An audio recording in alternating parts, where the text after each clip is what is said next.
अस्सलाम वालेकुम स्टूडेंट्स, कैसे हैं आप सब? ठीक ठाक हैं? आप देख रहे हैं चैनल सर वकार वहीद। हमारे साथ दो स्टूडेंट्स मौजूद हैं जिन्हें हम आपको दिखा नहीं सकते, राइट। और ESF के मुतालिक काफ़ी ज़्यादा बच्चों के ज़हन में सवालात थे, जिनमें से कुछ क्वेश्चंस का आंसर मैं दे पाऊँगा आज, राइट। और अगर आपके भी ज़हन में कोई सवाल हो तो आप बोल देना ताकि उसका भी आंसर मैं इसमें दे दूँ। सबसे पहला क्वेश्चन, ESF वाले कुछ बच्चों को SMS आ गए और कुछ को SMS नहीं आ रहे। जिन्हें SMS नहीं आ रहे वो लोग, उन्हें लग रहा है कि उन्हें SMS नहीं आएंगे, जिसकी वजह से वो इंटरव्यू की तैयारी करना छोड़ रहे हैं। वो सबसे बड़ी बेवकूफ़ी कर रहे हैं। ये शेयर के साथ साथ SMS कर रहे हैं। इस तरह नहीं है कि एक ही बारी सबको SMS आ गया और वहाँ पर वो रश जमा कर लें।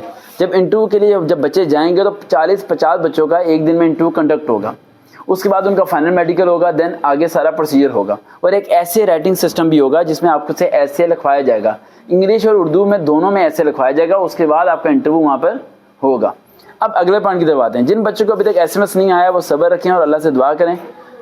5 मार्च तक जिसे जिसे SMS आना है आ जाएगा। अगर 5 मार्च तक अगर आप में से किसी को SMS नहीं आता सिवाय UDC और LDC के अलावा, तो समझ जाएं आपको SMS नहीं आने वाला। आप उम्मीदें आपकी खत्म हो गई, किसी और नौकरी की तैयारी करें, ठीक है। लेकिन 5 मार्च तक क्या करें, इंतजार करें और इंटरव्यू की प्रिपरेशन रेडी रखें अपनी, कि कभी भी आपको SMS आ सकता है और आपका इंटरव्यू लिया जा सकता है। सेकंड पॉइंट, UDC LDC वालों के SMS मार्च में आने शुरू हो जाएंगे। थर्ड पॉइंट, सपोज करें आपको 5 मार्च तक SMS नहीं आता और आप उम्मीदें तोड़ देते हैं, खत्म हो जाते हैं कि मुझे SMS नहीं आने वाला, और आप इंटरव्यू की तैयारी नहीं करते। एकदम 10 मार्च को SMS आ जाता है। वो 10 मार्च का SMS क्यों आ जाता है? जो लोग इंटरव्यू के लिए शॉर्टलिस्ट किए गए उनमें से बहुत ज़्यादा स्टूडेंट्स ऐसे हैं जो कि डबल सीट्स पे शॉर्टलिस्ट हुए हैं, कॉर्पोरेट में भी हुए हैं और ASA पे भी हुए हैं। उनमें से बहुत ज़्यादा बच्चे ऐसे हैं जो एक पोस्ट को सिलेक्ट करेंगे ना कि दूसरी पोस्ट को सिलेक्ट करेंगे। समझ आ रही है बात?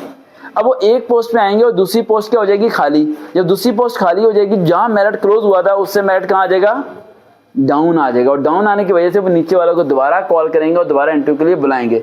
ये भी हो सकता है कि एक बच्चा इंटरव्यू पास कर ले, रेकमेंड हो जाए और उसके बाद वो ज्वाइनिंग ना दे। वो भाई साहब सऊदी अरब निकल जाए, दुबई निकल जाए, जहां मर्जी चला जाए।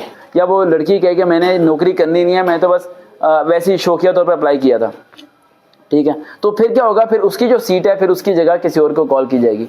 तो उम्मीद का दामन तो आपने एंड तक छोड़ना नहीं है, कहीं ना कहीं आपके साथ हो सकता है फ़ायदा। अब सेकंड पॉइंट, जिन बच्चों को इंटरव्यू की कॉल आएगी वो उन्हें लग रहा है कि वो रेकमेंड हैं या फिर रिजेक्टेड हैं, क्या सारा क्राइटेरिया होगा। देखिए इंटरव्यू जो है ना 5 नंबर का है। 5 में से 1 नंबर जो से हैं आपके इंट्रोडक्शन के हैं, 1 नंबर आपकी पर्सनैलिटी के हैं कि आपकी पर्सनैलिटी कैसी है, 1 नंबर आपके स्पीकिंग स्टाइल के हैं, ठीक है। और 1 नंबर जो से ना उनकी अपनी मर्जी के हैं, जिस मर्जी को दे सकते हैं, ठीक है। 1 नंबर दे दें, 2 नंबर दे दें। तो 5 में से आप 3 नंबर ले सकते हैं, 4 ले सकते हैं।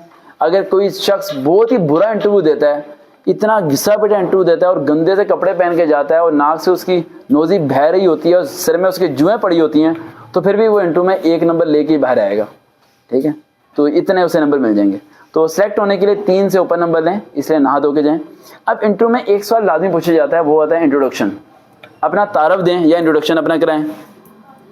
तो ये ध्यान में रखना है आपने कि इंट्रोडक्शन यहाँ पर ESF के अंदर 12 लाइनों का होना चाहिए। कितने लाइन्स का? 12 लाइन्स का। 12 लाइन्स का आपने इंट्रोडक्शन लिखना है। लिखने के बाद आपने से 8 लाइन्स का बना देना है। कैसे? उसे शॉर्टलिस्ट करना है, उसे देखना है। जैसे कि आप लोग इंट्रोडक्शन में क्या करते हैं, अपनी ग्रेडिंग बताते हैं कि मैंने I got A grade in the matric. ये नहीं बताना आपने। अपने आपको ज़्यादा ज़हीन साबित करने की ज़रूरत नहीं है। आप जिस डिपार्टमेंट के अंदर जा रहे हैं वहाँ ज़्यादा ज़हीन लोगों को रखते नहीं है वो, ठीक है। तो अगर आप ज़्यादा ज़हीन बनेंगे तो आपको कभी भी नहीं रखेंगे। तो आप लोग एवरेज रहें, जिस तरह एवरेज रहेंगे उतना बेहतर रहेंगे आप, ठीक है। सेकंड पॉइंट, इंट्रोडक्शन के अंदर कोई भी अपने ऐसे वीक पॉइंट नहीं बताने। जैसे कि मिसाल के तौर पर एक लड़के का इंटरव्यू था ESF के अंदर और उससे उन्होंने पूछा कि आपने दाढ़ी क्यों नहीं कटवाई, आपने क्लीन शेव क्यों नहीं, आपकी जिस तरह मेरी है थोड़ी थोड़ी थी, ठीक है, तो आप क्यों नहीं इसे साफ करके आए? तो उसने कहा मेरे पास टाइम नहीं था। ये क्या क्वेश्चन का आंसर राइट है या रॉन्ग है? रॉन्ग है। क्या जवाब होना चाहिए इसका? दें वैसे बोल दें, नहीं आ रही अब इसमें। आप बताएं बेटा। एक्चुअली दाढ़ी वाला क्वेश्चन मैं लड़कियों से पूछ रहा हूँ, गलत बात है। लड़कों को जवाब देना चाहिए ये दाढ़ी क्यों नहीं कटवाई। इसका क्या जवाब होना चाहिए था? इसका जवाब सिंपल ये होना चाहिए था कि मेरी मामों को ये मेरा स्टाइल पसंद है इसलिए मैंने नहीं कटवाई। सिंपल, शॉर्टकट मारो। वो आपसे क्वेश्चन करता है कि आपके मैथ में नंबर बहुत कम है, आप क्या जवाब दोगे? सर घर के हालात ख़राब थे, सर जी मेरा पढ़ने को दिल नहीं करता था, फेल। क्या जवाब दो? जिस दिन मेरा पेपर था उस दिन मैं बीमार हो गई थी, जिस दिन मनाहिल करती है, ठीक है। पेपर हुआ था उस दिन क्या हो गई थी? बीमार हो गई थी, जिसके वजह नंबर क्या आ गए? कम। हालांकि नंबर कम इसके ज़्यादा ना पढ़ने की वजह से आए हैं, ठीक है। तो ऐसी रीज़न बताओ जिसका आगे कोई क्वेश्चन ना उठे। अब एक सवाल ये भी था कि इंटरव्यू इंग्लिश में होगा या उर्दू में होगा। देखिए इंटरव्यू इंग्लिश में भी हो सकता है, उर्दू में भी हो सकता है, और ये भी हो सकता है कि आपका इंटरव्यू शुरू होते ही खत्म हो जाए। आपका नाम क्या है? आपका नूर। कहेंगे ओके बेटा जाओ, और आप इतनी इंटरव्यू की तैयारी कर करके थक जाओ और आपको कि ये क्या हो गया। पंजाब पुलिस के जो इंटरव्यूज हुए थे, पंजाब पुलिस के जो इंटरव्यूज हुए थे, उसमें से बहुत ज़्यादा बच्चों के ऐसे इंटरव्यू था, वो इंटरव्यू देने गए हैं। यस बेटा कैसे हैं आप? जी सर ठीक ठाक। कहाँ से तैयारी की है? सर वकार की एकेडमी से तैयारी की है। ओके जाओ। बताओ, पूछा ही नहीं उन्होंने कुछ, उन्होंने कहा प्रिपेयर हो क्या है। एक लड़का में ये भी याद है, उसका इंटरव्यू था, उससे इंटरव्यू लिया, उन्होंने कहा जी अपना नाम बताएं। उसने कहा जी my name is this this. अभी इंट्रोडक्शन भी उसका पूरा नहीं हुआ, कहते जाओ जाओ जाओ जाओ जाओ, सेलेक्ट हो गया। अब वो क्या वजह है कि वो एक मिनट में जज कर लेते हैं, वो आपके फेस को स्कैन कर लेते हैं। आप इंटरव्यू में दाखिल हुए हो, अब देखना जिसका इंटरव्यू लंबा चलेगा, इंटरव्यू दाखिल हुए,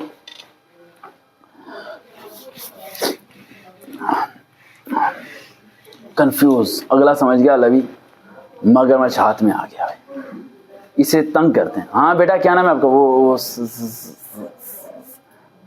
सर पानी पी लो सर, पानी पी लो, घबराहट हो रही है सर। पहली बार जी सर, पहली बार सर प्लीज मुझे रख लें सर। और बेटा इंट्रोडक्शन दो सर। सर मेरे बहुत सर छोटे छोटे बच्चे हैं सर, शादी हुई है? नहीं सर शादी नहीं है सर, मुझे रख लें। तो इस तरह की कहानियां सुनाने का फायदा नहीं है। बहुत अजीब लोग हैं, इंटरव्यू में जाके क्या करते हैं, सर इंटरव्यू में गए, इंटरव्यू जाके कहते हैं सर मेरा बचपन से ख्वाब था सर ऐसे, सर ये ना मिला मैं मर जाऊंगा। वो कहते हैं ओके फेल, अब मर के दिखा। नहीं मरता, वो झूठ बोल रहे हैं ना, कहाँ से मर जाएगा ऐसे के पीछे, पागल है। तो इस तरह की भाई बातें, और इवन मैं बड़ा हैरान होता हूँ इस तरह के लोगों को, एक्सट्रीमिस्ट पर्सन मैं इन्हें कहता हूँ, जो कि किसी लड़की लड़के या किसी भी शख्स के पीछे ये सोचते हैं कि यार हम मर जाएंगे, हम खत्म हो जाएंगे। मैं कहता हूँ यार प्यार करो, मोहब्बत करो, रिस्पेक्ट करो, ठीक है, उसकी इज्जत करो, उससे मुलाकात करो, सब कुछ करो।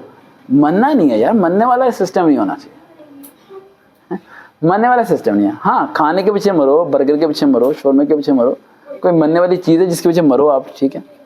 अगर ज़्यादा गुस्सा आ गया तो वाइट चिकन कोरमा खाओ, पुलाव खाओ, जिंगर बर्गर खाओ, और गुस्सा आ गया 2 जिंगर बर्गर खा लो, ठीक है। ज़्यादा गुस्सा आ गया तो मेरे भी एक ले आओ, ठीक है। तो इस तरह का गुस्सा निकालो, इस तरह का ना करो। अब इंटरव्यू में जैसे ही, अब पहला पॉइंट बता रहा हूँ, सबसे मेन पॉइंट, आपने इस कलर को डिसाइड करना है कि कौन सा कलर आपकी स्किन पे ब्राइटनेस लेके आता है। ये बहुत मुश्किल काम है। एक लड़की ने मुझे पिक्चर सेंड की कल, उसने कहा कि मेरा फेस बहुत ज़्यादा डल है और मेरे फेस पे कोई भी कलर सूट नहीं करता, तो मुझे लगता है कि इंटरव्यू में जब मैं जाऊंगी तो मैं सही तरीके से कॉन्फिडेंस नहीं आ पाएगा। तो सर बताएं मैं कौन से कलर की शर्ट पहनूं और कौन सा कलर मेरे पे सूट करेगा। इसी तरह एक लड़के ने मुझे पिक्चर सेंड की और उसने मुझे कहा कि सर मैं वेट लूज़ करता हूँ, फिर 1 मंथ बाद फिर वेट इंक्रीज़ हो जाता है, फिर वेट लूज़ करता हूँ, फिर वेट इंक्रीज़ हो जाता है। तो मैंने फिजिकल पास कर लिया वेट लूज़ करके, मेडिकल भी, अब दोबारा मेरा वेट इंक्रीज़ होता जा रहा है और मुझे समझ में नहीं आ रही इंटरव्यू में मैं बोलू बन के चला जाऊँगा तो सर मैं इंटरव्यू कैसे पास करूँगा, ठीक है। अब इन दोनों के लिए अलग अलग क्राइटेरिया। पहली बात, वो लड़की जिसे ये समझ नहीं आ रही कि कौन सा कलर उस पर सूट करेगा, वो कोई 3, 4, 5, 6 कलर ले ले। अगर मामा से वो नहीं पूछ सकती और उसकी मामा उसे नहीं समझा सकती कि कौन सा कलर अच्छा लगेगा, क्योंकि मामा तो कहेंगे सारे कलर अच्छे लगेंगे, ठीक है। किसी दुश्मन से पूछो, वो शायद बता दे कि कौन सा कलर अच्छा लगेगा, ठीक है।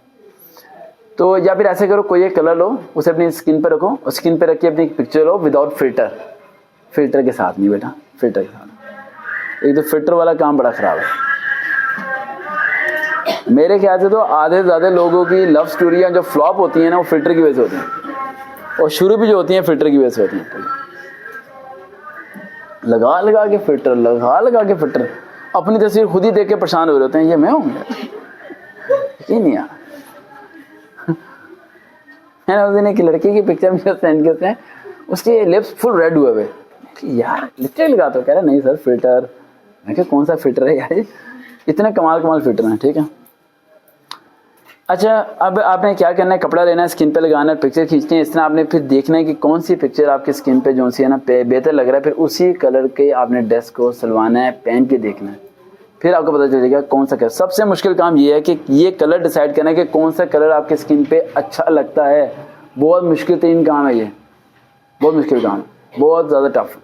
इसे फाइंड आउट करने के लिए आपको महीना लग जाएगा, तो ज़रा स्पीड तेज रखना। सेकंड पॉइंट, इंटरव्यू के अंदर वो आपसे क्वेश्चन पूछेंगे आपकी स्टडी के मुताबिक। फॉर एग्जाम्पल एक लड़की है, वो कहती है कि मैंने मैट्रिक किया, उसके बाद मैंने इंटर किया, देन मैंने स्टडी स्टॉप कर दी। अब वो स्टडी स्टॉप की रीज़न क्या देगी? फाइनेंशियल प्रॉब्लम या फाइनेंशियल क्राइसिस या घर के मसले मसाइल, अम्मी अब्बू ने पढ़ने नहीं दिया। इस तरह की इलॉजिकल रीजंस आपने नहीं देनी। हालांकि ये लॉजिकल रीजंस है, लेकिन ये भी रीज़न आप वहाँ देंगे तो आप फंस जाएंगे, आप इंटरव्यू के पास नहीं कर पाएंगे। किस तरह का जवाब देंगे आप? अगर वो आपको कहता है कि आपकी स्टडी में 2 साल का गैप है, आपने इंटर के बाद 2 साल स्टडी स्टार्ट नहीं की, क्या जवाब देंगी बेटा? सर अवेयरनेस नहीं थी, सर कोई समझाने वाला नहीं था। समझ आई? समझाने वाले पे डाल दो, अपने सर से बात उतारो, अपने सर पे बात नहीं डालनी। इस तरह करके इंटरव्यू देना है। लास्ट 2 पॉइंट बता के बात को क्लोज करता हूँ। ऐसे राइटिंग, ऐसे वो कोई भी आपको देंगे, वो आपको एक पेज देंगे जिसके ऊपर लाइंस लगी होंगी। क्या लगी होंगी? लाइंस। आपने उतना ही लिखना है ऐसे जितना वो ऐसे की डिमांड है। जैसे कि 10 नंबर का ऐसे आता है और आप 10 नंबर के ऐसे कितना लिखोगे? 1.5 पेजेस, एक सफ़ा और आधा सफ़ा। अब वो आपको शीट्स भी देते हैं, वहाँ पर सब गर्ल्स एंड बॉयज शीट्स मांग रहे हैं और आप शीट्स लेके और लिख सकते हो, क्योंकि आप मास्टर हो और आप ग्रेजुएट हो, आप शीटें भर सकते हो, बहुत कुछ लिख सकते हो। लेकिन आपने ऐसी हरकत नहीं करनी। आपने ऐसे के साथ मार्क्स देंगे। 5 नंबर का है तो 1 पेज का, 10 मार्क्स का है तो 1.5 पेज का या 2 पेज का, इससे ज़्यादा लिखना नहीं है, वरना आप फेल हो जाओगे। समझ आ रही है मेरी बात? जब मैंने गेट एप्टीट्यूड टेस्ट होता है, वो पीएचडी के लिए स्कॉलरशिप टेस्ट होता है, जब मैंने वो स्कॉलरशिप टेस्ट के लिए मैं गया तो वहाँ पर उन्होंने 5 मार्क्स का ऐसे दिया। कितने मार्क्स का? 5 मार्क्स का ऐसे, और उस ऐसे को लिखने के लिए उन्होंने टाइम दिया 1.5 घंटे का। कितने घंटे का टाइम दिया? 1.5 घंटे का। और डेस्क पे लाके इतनी ज़्यादा शीटें रख दी। अब पूरे हॉल में बैठे हैं, पेपर आ गया सामने, 5 नंबर के ऐसे, इतनी ज़्यादा शीटें और टाइम कितना? 1.5 घंटा। सबने लिखना शुरू किया, 5 लाइनें तो मिनट में भर दी, मिस शीट सप्लीमेंट्री, भरी जा रहे हैं, भरी जा रहे हैं। कम से कम 25 मिनट मैंने कुछ भी नहीं किया, मैं पेपर को देखता ना। सातरा कह रहा, ओए आता नहीं तुझे क्या? पीएचडी तक कैसे पहुंचा? मैंने कहा यार आता है, पीएचडी तक कैसे पहुंचा? लिखता क्यों नहीं? हमसे देख के लिख ले। मैं क्या नहीं लिखो यार तुम लोग, सब शीटें भर रहे हैं, पागलों की तरह शीटें भर रहे हैं। पीछे वाला मेरी लात मारा चेयर, ओ भाई मेरे से देख ले, लिख तो सही। मिस भी जाके कह रही, बेटा तुम लिख रहे क्यों नहीं? मैं क्या मिस सब्र करें। अब मैं दिमाग सोच रहा कि यार ये गेम क्या है। फिर मुझे समझ आई कि यार ये जो स्कॉलरशिप टेस्ट है ना, इसमें उन्होंने ना घोड़े को अलहदा करना और गधे को अलहदा करना। ये सारे गधे हैं जो शीटें भर रहे हैं, क्योंकि ऐसे कितने नंबर का है? 5। तो 5 नंबर के ऐसे में तुम 20 शीटें भरोगे तो गधे ही हो ना। क्या हो? गधे हो भाई। 5 नंबर का ऐसे है और 1.5 घंटा उन्होंने इसलिए दिया ताकि तुम कंफ्यूज हो जाओ। मैंने 5 नंबर का ऐसे हाफ पेज के लिखा और पूरे पजामे से एग्जीबिशन आई मेरी। और मेरी भी सोची मैं बहुत इंटेलिजेंट हूँ, हालांकि उन्हें ये नहीं पता कि मैंने लिखा सिर्फ थोड़ा ही था, लेकिन लिखना थोड़ा ही था, वहां पर ज्यादा लिखना ही नहीं था। मतलब ये कि उनमें से किसी का पेपर चेक ही नहीं हुआ होगा जिसने शीटें लगाई हैं। उन्होंने कहा होगा ये सारे कौन है, ये सारे कौन है? पागल हैं। एमफिल कर दिया इन लोगों ने, लेकिन इन्हें ये नहीं पता कि 5 नंबर का जो ऐसी है वो 20 शीटों में नहीं लिखते, लिखी जा रहे हैं, लिखी जा रहे हैं, पागल लिखे। और बात सुनो, इतनी तेजी से लिख रहे हैं कि मतलब मैं एक घंटे बाद मुझे भी रियलाइज हुआ कि मैं गलत कर रहा हूँ, क्योंकि जितना वो लिख रहे थे मैं कि यार वकार ये ना उड़ ही ना जाए यहाँ से, यार क्या पता 1.5 घंटा दिया, शीटें भरनी चाहिए। मैं फिर बाद में से ये 50 नंबर का तो नहीं ऐसे कहती, नहीं 5 है। मैं क्या देख लें आगे सिफर ही ना हो कहीं, क्योंकि 50 नंबर के ऐसे तो चलो समझ आती है बात, इतनी शीटें भर रहे हो ठीक। 5 नंबर और बात सुने, उस 5 नंबर के ऐसे के साथ उन्होंने लाइंस भी लगा के दी थी, जिसने छोटे बच्चों को लाइन नहीं लगाते, लाइंस भी लगाई थी उन्होंने बेवकूफ ने कि भाई इन लाइंस पे लिखो आप। लेकिन भाई साहब साथ वाले मुझे कह रहे हैं वो तो पागल है, वो कह रहा है तो पागल है। लिस्ट लगी उनमें किसी का नाम ही नहीं लिस्ट में। फिर मैंने कहा तुम सारे पागल थे। तो इस बात को ठंडे दिमाग से सोचा करो। फॉर एग्जाम्पल ऐसी आयत है इमरान खान पे, लास्ट पॉइंट, क्या लिखोगे इमरान खान पे? आप में से बताया कि क्या लिखोगे जल्दी? अगर ये लिखोगे कि इमरान खान ठीक है तो फेल, और अगर ये लिखोगे इमरान खान गलत है तो डेफिनेटली फेल। क्या बताओ सामने पीटीए वाला बंदा बैठा हो तो क्या लिखोगे? नहीं, Imran Khan is a good sportsman. Sportsman लिखो ना, पॉलिटिशियन क्यों लिख रहे हो? तुम्हारा दिमाग वहां तक क्यों नहीं जाता जहां तक मेरा जाता है? चलाओ ना दिमाग को, जंग लगे थे रगड़ो से। 4 दिन खेतों में घूम के आए हो, सैर सूर करके आए हो, लस्सी शस्सी पी के आए हो, हिलाओ दिमाग को। और उधर बैठे जो बच्चे हैं वो भी हिलाओ। Imran Khan is a good sportsman. Sports के बारे में लिखो ना। पॉलिटिशियन के ऊपर Imran Khan is a good social worker, he established a Shaukat Khanum hospital for the welfare for the human beings. समझ आई बात? समझ आ रही बात? इस तरह करो। एक लास्ट पॉइंट करता हूं, उसके बाद खत्म। टेररिज्म को कैसे खत्म करें, जल्दी बताएं। How can overcome the terrorism in Pakistan? दहशतगर्दी को कैसे खत्म करें? गिव मी 3 पॉइंट्स, जल्दी जल्दी जल्दी। कोई भी दे दे आप में से, बोलो बेटा। अरे यार, ये इतनी दुनिया देख रही है तुम्हारी आवाज से, तो मैं नहीं पहचानेगी, डोंट वरी। ये तो अपने घर वालों को नहीं पहचानते। हाँ, घर वालों को बताना पता है बेटा। मामा बात करें। कौन मामा? अरे बेटा तू घर आती है, बताती हूँ। बहुत बच्चे ऐसे हैं, उनके अब्बू उनके घर फोन करते हैं, बेटा मामा से बात करो, बेटे कहते हैं रॉन्ग नंबर। अब्बू कहता है घर आके नहीं बताते हैं, रॉन्ग नंबर। बेटा बताएं जल्दी से, दहशतगर्दी को कैसे खत्म करें? अरे दहशतगर्दी को कैसे खत्म करें? ये क्या है? क्या बेटा ऐसे बोलो है, ऐसे ऐसे ऐसे करके कैसे खत्म करें? बताने शुरू होने लगी हैं। अरे बोलो तो सही। तो भैया पहला पॉइंट बता देता हूँ, अगले 2 पॉइंट नीचे कमेंट्स करें। पहला पॉइंट, दहशतगर्दी को खत्म करने का तरीका है एजुकेशन को स्प्रेड करें। जब एजुकेशन स्प्रेड होगी तो दहशतगर्दी खत्म हो जाएगी। अगले 2 अगर पॉइंट जो दहशतगर्दी को खत्म करने के बारे में, आप नीचे कमेंट्स करें। और अगर आप में से किसी का कमेंट भी पसंद आया तो उसे मैं इनबॉक्स करूंगा और उसमें से किसी एक से मैं मुलाकात करूंगा और उसके साथ मैं खाऊंगा बिरयानी, वो भी मेरे पास होगी। ठीक है, तो अब देखते हैं मेरी आप में से किससे मुलाकात होती है। देखते हैं चैनल से वकार, दोबारा मुलाकात होगी। अल्लाह हाफिज़।